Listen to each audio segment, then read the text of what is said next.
कित्येक वेळा असं दिसतं की मतदारांची गर्दी मतदानाच्या शेवटच्या तासामध्ये म्हणजे 5 ते 6 या वेळामध्ये मतदान केंद्रावरती होत असते. याबाबत भारत निवडणूक आयोगाच्या सूचना अतिशय स्पष्ट आहेत.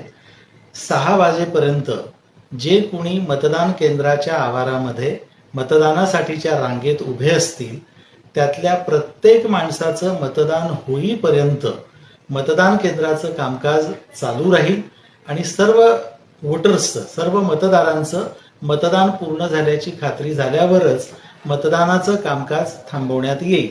त्यामुळे सर्व मतदारांना आवाहन आहे की त्यांनी 6 वाजेच्या आत आपल्या मतदान केंद्रावरती पोहोचावं आणि गर्दी असल्यास रांगेत उभं राहावं.